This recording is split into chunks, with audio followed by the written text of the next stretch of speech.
नमस्कार, स्वागत है आपका एक बार फिर से भारत समाचार के इस खास कार्यक्रम में जो आधारित है कानाफूसी और चर्चाओं पर। तो चलिए शुरू करते हैं पावर सेंटर।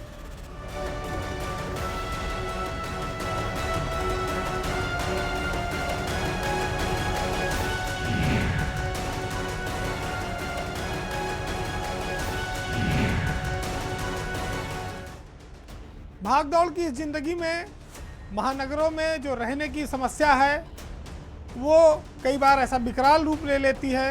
कई बार आदमी के साथ ऐसे हादसे हो जाते हैं कि वो बच तो जाता है लेकिन वो जिंदा नहीं रहता, उसका जीवन एक तरह से समाप्त हो जाता है।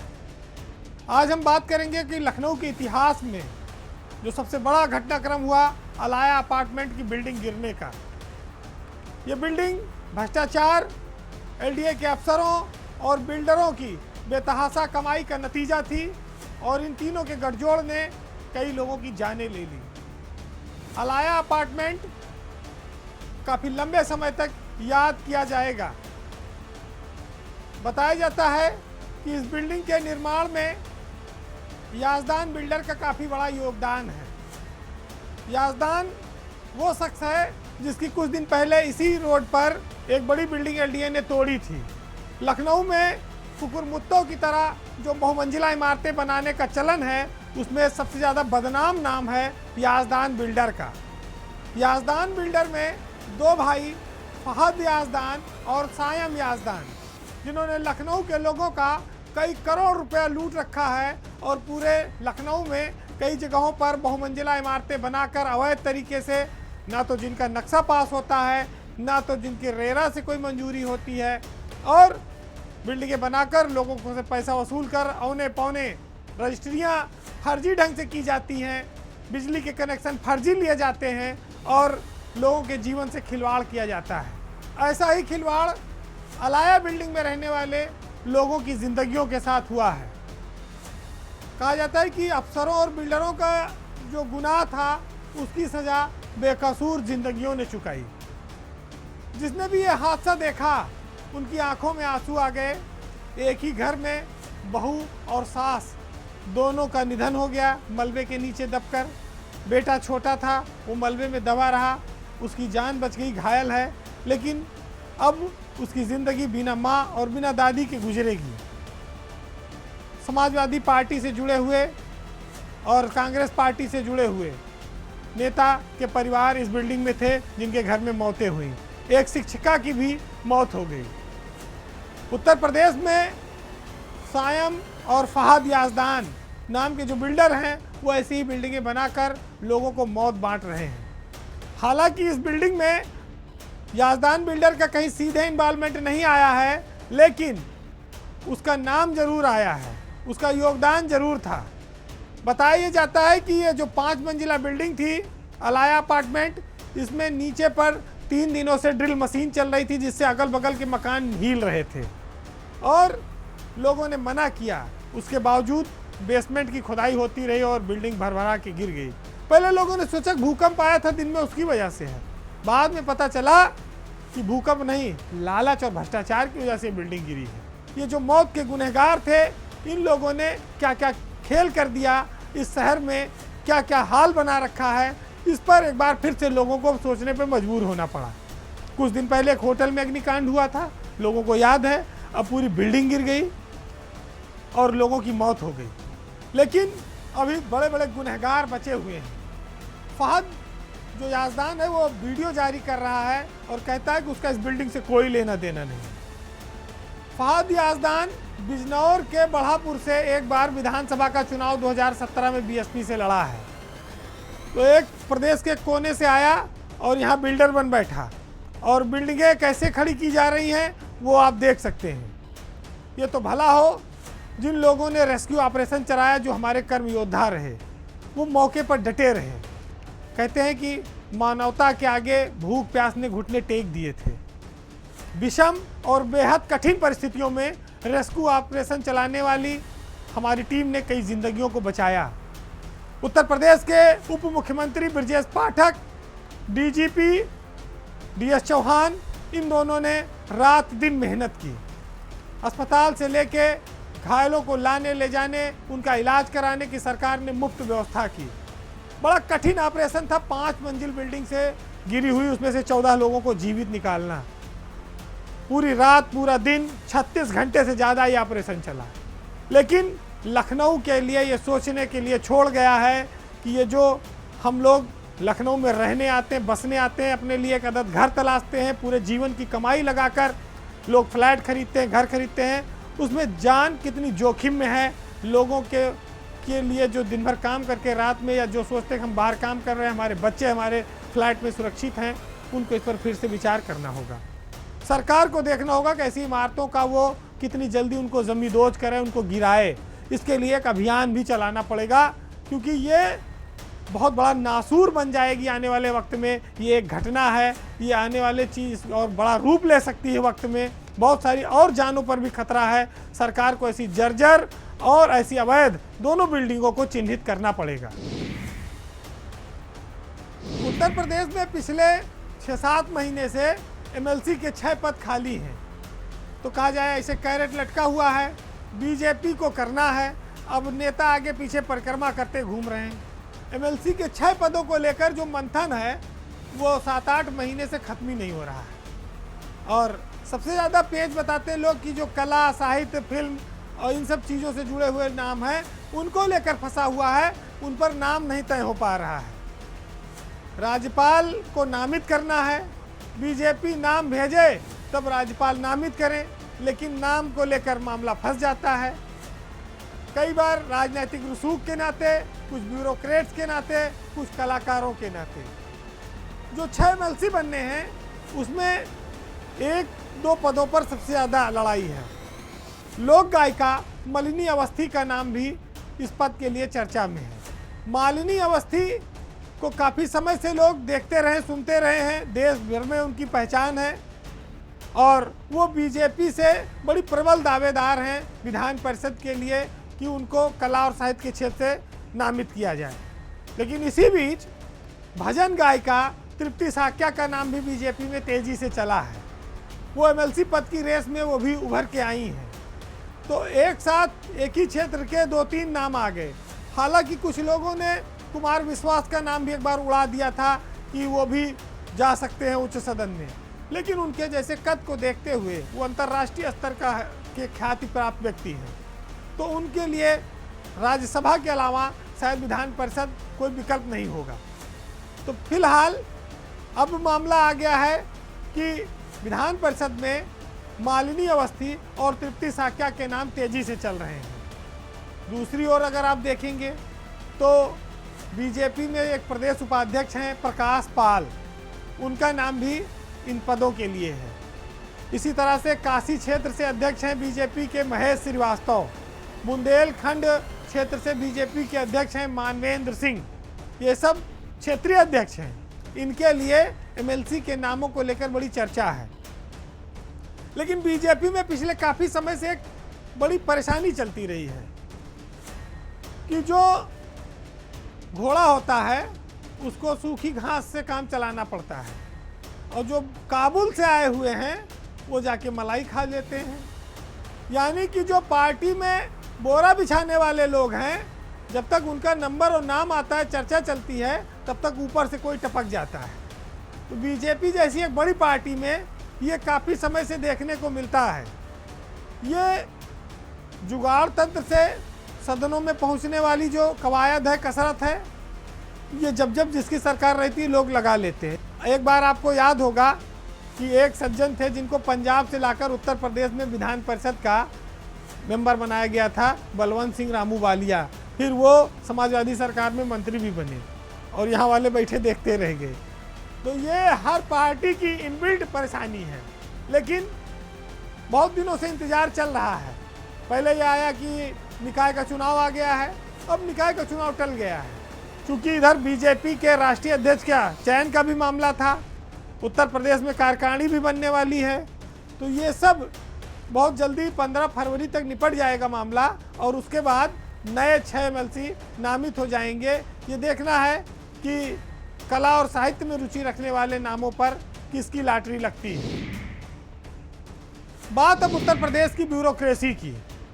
ऐसे नौजवान अफसरों की जो अपने काम से चर्चित हो रहे हैं, जिनके कुछ प्रयोग अभिनव बन रहे हैं, वो ब्यूरोक्रेसी के लिए एक नज़ीर भी बन रहे हैं। आज बात 2 आईएएस अफसरों की होगी, जिसमें सबसे पहले हम गाज़ियाबाद के सीडीओ विक्रमादित्य सिंह की बात करेंगे और मथुरा के डीएम पुलकित खरे की। आईएएस की सेवा में रहते हुए जो लोग इस सेवा के इतर कुछ नया इनोवेशन करते हैं, प्रदेश में जनहित के जो मुद्दे हैं उन पर वो काम करके कुछ अलग पहचान बनाते हैं, तो स्वाभाविक है कि उनके नाम की चर्चा यहाँ होनी चाहिए। सबसे पहले बात 2018 बैच के आईएएस अफसर विक्रमादित्य मलिक की। विक्रमादित्य मलिक गाज़ियाबाद में इस समय सीडीओ हैं और वो दिल्ली के रहने वाले हैं। विक्रमादित्य ने अस्पतालों में जब वो जाते थे, बहुत जगह पर भ्रमण करते थे, तो वो देखते थे मरीजों की परेशानियां, डॉक्टर नहीं देख रहे हैं, उनको लाइन लगाना पड़ता है, तमाम सारी समस्याओं से गुजरते थे। तो उनके दिमाग में एक ऐप बनाने की आई, जिसमें वो मरीजों को लेकर उन्होंने एक बनाया है patient referral tracking system app. उनका यह ऐप इन दिनों काफ़ी चर्चा में है। क्यों? क्योंकि मुख्य सचिव के सामने इसका प्रेजेंटेशन हो चुका है और गाज़ियाबाद में ये पायलट प्रोजेक्ट के तौर पर काफ़ी सफलता प्राप्त कर चुका है। चीफ सेक्रेटरी ने यह कहा भी है कि इस ऐप को पूरे प्रदेश में लागू किया जाए। वैसे तो विक्रमादित्य कोई इंजीनियर नहीं है, वो LLB किए, LLM किए, तो विधि स्नातक परास्नातक के क्षेत्र से आते हैं वो, लेकिन उनका यह प्रयोग अब पूरे प्रदेश में टेक्नोलॉजी के रूप में काफ़ी महत्व पा रहा है। आप देखेंगे कि इस प्रयोग में जो मरीज हैं, जब वो अस्पताल पहुंचते हैं, वहां से लेके उनके इलाज तक की समस्त जानकारी ऑनलाइन मिलेगी, जिसमें रजिस्ट्रेशन जब ऑनलाइन हो जाएगा तो एक वन टाइम ID जनरेट की जाएगी और उसके बाद से जितनी दवा चलेगी उसका विवरण, मरीज का मोबाइल नंबर, उसकी बीमारी की सारी जानकारी, उसको कहाँ रेफ़र किया गया है, उस स्थिति में किस डॉक्टर को दिखाना है और कब वो डेट मिलेगी, ये सब उस ऐप पर दर्ज होगी। तो जो लोग एक दिन 2 दिन पहले से आके अस्पतालों में बैठे रहते हैं, डॉक्टर साहब देख ले, नंबर आएगा, इन सब झंझटों से वो मुक्ति पा सकते हैं। ये आम आदमी, गरीब आदमी के लिए बड़ा उपयोगी हो सकता है, क्योंकि पहुंच वाले तो प्राइवेट में भी दिखा लेते हैं और सिफारश से अस्पतालों में भी दिखा लेते हैं, लेकिन गरीब आदमी, मामूली आदमी, वो जो है उसके लिए ये ऐप रामबाण हो सकता है। तो ये विक्रमादित्य मलिक की जितनी तारीफ की जाए कम है, क्योंकि ये एक ट्रैकिंग बेस्ड सिस्टम है और इस सिस्टम ने जो हजारों की संख्या में हर दिन जिला अस्पतालों में प्रत्येक जिले में मरीज आते हैं, उनको ये बड़ी राहत दे सकता है। नौजवान अफसर अगर इस तरह का कोई इनोवेशन करता है तो स्वाभाविक है कि वो सरकार की नज़र में तो आना चाहिए, साथ ही साथ उसकी इस बात के लिए तारीफ होनी चाहिए कि वो उसकी नौकरी में जो काम करने का जज्बा है वो जनसेवा ही है। हालांकि यहाँ 5 साल 10 साल की नौकरी में लोग 10-10 करोड़ों के मालिक बनते हैं, लखनऊ में और जिन जिलों में रहते बड़े बड़े बंगले, फार्म हाउस बनाने की सोचते हैं। उसके इतर कुछ नौजवान अफसर इस तरह की एक नई धारा में काम कर रहे हैं, एक नई पहचान बना रहे हैं, आम आदमी के दर्द को कम करने की कोशिश कर रहे हैं, तो उनका तो सम्मान होना चाहिए। वो सरकार की साख को भी बढ़ा रहे हैं, ऐसा नहीं है। दूसरी ओर बात करेंगे मथुरा के डीएम पुलकित खरे की। पुलकित खरे को राज्य निर्वाचन आयोग ने सम्मानित करने का निर्णय लिया है। उनको उत्कृष्ट निर्वाचन प्रबंधन के लिए बेस्ट इलेक्टोरल प्रैक्टिस अवार्ड से सम्मानित किया जाएगा। ये एक स्टेट अवार्ड है जिसमें पुलकित खरे ने बेहतरीन काम किया है। वो हरदोई और पीलीभीत के भी डीएम रह चुके हैं। 2011 बैच के आईएएस अफसर नौजवान और मेहनती अफसर के तौर पर अपनी पहचान रखता है। अभी वो कुछ दिन पहले ही मथुरा के डीएम बनकर गए हैं, लेकिन उन्होंने जहां भी काम किया अपनी एक छाप छोड़ी, आम जनमानस के लिए भी और चुनावों को सफलतापूर्वक निपटाने में भी। भारत के निर्वाचन आयोग की नज़र में वो बेहतरीन अफसर साबित हुए हैं। तो ब्यूरोक्रेसी के लिए ये अच्छी खबर है कि उनके द्वारा जो उनके समूह में अफसर आ रहे हैं, उनमें कुछ ऐसे हैं जो राष्ट्रीय फलक पर भी अपना नाम रोशन कर रहे हैं, जो गरीब आदमी के दर्द को महसूस करते हैं और उनकी सेवा का जज्बा बरकरार रखे हुए हैं, वो इस प्रदेश के लिए एक उम्मीद की किरण है। हमारे यहाँ नेताओं को एक बड़ी बीमारी है, एक तो फोटो खिंचाने की और दूसरा कैमरे के फ्रेम में बने रहने की। तो ये जो मामला है ये कुर्सी की खातिर धक्का मुक्की से जुड़ा है, और धक्का मुक्की कोई कमरे में नहीं हुई है, ये एकदम राष्ट्रीय कार्यक्रम में हुई है और खुले मंच पर हुई है। बात आज 26 जनवरी को एक पूर्व मंत्री द्वारा एक वर्तमान मंत्री को धक्का देकर धकेल कर दूसरी ओर भेज देने से जुड़ी है। एक वीडियो पूरे प्रदेश में वायरल हो रहा है जिसमें पूर्व मंत्री मोहसिन रजा, वर्तमान में अल्पसंख्यक राज्य मंत्री हैं दानिश आज़ाद, जब 26 जनवरी की परेड चल रही थी तो उप मुख्यमंत्री के बगल में बैठने के लिए पूर्व मंत्री ने वर्तमान मंत्री को धकिया दिया और धकेल कर दूसरे सोफे की ओर भेज दिया। हमारे यहाँ जो सार्वजनिक जीवन में हैं, उच्च पदों पर बैठे लोग हैं, उनसे ये उम्मीद की जाती है कि वो इस तरह की हरकतें ना करें। ख़ास तौर से बीजेपी जैसी पार्टी जो अनुशासन को बहुत मानती है, जो अपने आप को पार्टी विद डिफरेंस कहती है, जिसमें इसे बड़ा महत्व दिया जाता है, उसके दो बड़े नेताओं का मंच पर कुर्सी पर बैठने की खातिर इस तरह से एक दूसरे को धकेलना जग हंसाई का बड़ा कारण बना हुआ है। बात यह है कि जब 26 जनवरी की परेड चल रही थी तो सारे मिनिस्टर और एमएलसी, विधायक, ये सब आमंत्रित होते हैं लोग जो वीवीआईपीज़ हैं। वहाँ मुख्यमंत्री जी जब मंच पर आते हैं तो उनके साथ डिप्टी सीएम ब्रजेश पाठक और पूर्व मंत्री मोहसिन रजा और दानिश आज़ाद अंसारी, ये सारे लोग भी रहते हैं। लेकिन दानिश आज़ाद अंसारी पहले से ही एक सोफे पर खड़े रहते हैं। जब मुख्यमंत्री बैठते हैं तो वो बैठने की कोशिश करते हैं, उसी दौरान उनको पूर्व मंत्री मोहसिन रजा धक्का देते हैं कि आप दूसरी ओर जाइए। और ये वीडियो पूरे प्रदेश में इस समय वायरल हो रहा है। और ये 26 जनवरी का मामला है तो बहुत सारी मीडिया भी वहाँ पर मौजूद थी। दानिश अंसारी ने थोड़ी देर विरोध किया, लेकिन माने नहीं मोहसिन रजा कि नहीं उधर ही जाओ, और धकेल के उधर बैठा दिया। अब मंत्री बदनामी और बवाल के डर से खिसक कर जाकर दूसरी कुर्सी पर बैठने को मजबूर हुए। सोशल मीडिया में बड़ी जगहसाई हो रही है। बीजेपी इस मामले पर चुप्पी साधे है, लेकिन मोहसिन रजा को थोड़ा धैर्य रखना चाहिए। हर जगह कैमरे में आने के लिए, फोटो के फ्रेम में आने के लिए जो आज की तारीख में मंत्री है उससे उनका प्रोटोकॉल नीचे है वो भी एमएलसी, लेकिन उनको इस बात का ध्यान रखना पड़ेगा। दूसरा, बीजेपी एक अनुशासन वाली पार्टी है, वहाँ नेताओं को इस तरह की हरकत करने से बचना चाहिए, क्योंकि इससे पार्टी और सरकार दोनों की काफ़ी किरकिरी होती है। किसी एक का कृत्य सरकार और संगठन की फजीहत का कारण बनता है। तो मंत्री दानिश आज़ाद अंसारी इस अपमान का घूंट चुपचाप पीकर तो रह गए, लेकिन सोशल मीडिया की निगाह में बात आ गई, ये छुप नहीं सकती थी। और देखिए, ये बात साबित होती है कि पार्टी चाहे जितना अनुशासन की बात करे, लेकिन जब खुले मंच पर इस तरह बात हुई तो गुटबाजी और एक दूसरे की टांग खिंचाई ये हर पार्टी में है, और बीजेपी भी इसे अछूती नहीं है, वहाँ भी व्याप्त है। अब एक बात और इसमें आगे बढ़ जाती है कि बीजेपी में मुस्लिम नेता बनने की भी बड़ी होड़ है, और उसमें सबसे पहले मोहसिन रजा ने कब्जा जमाया था, उसके बाद दानिश आज़ाद अंसारी को आगे कर दिया गया। अब इन दोनों की टक्कर भी इसलिए भी हो सकती है कि बीजेपी, जिसमें मुसलमानों की ना के बराबर मानी जाती थी पूछ, या वो जाते नहीं थे या वोट नहीं मिलता, वहाँ उनकी पूछ होने लगी, मंत्री बनने लगे, विधायक बनने लगे। अब वहाँ नेता समाज का, कौम का बनने के लिए भी आगे एक दूसरे के बीच ठेलम ठेली होगी। बहरहाल ये तो चीज़ें चलती रहेंगी, सियासत में तमाम सारे रूप और चेहरे आप देखते रहेंगे। लेकिन आज हम बात करेंगे शायर मुनव्वर राना के उन लाइनों की जो इश्क और सियासत दोनों की बारीकी को दर्शाता है।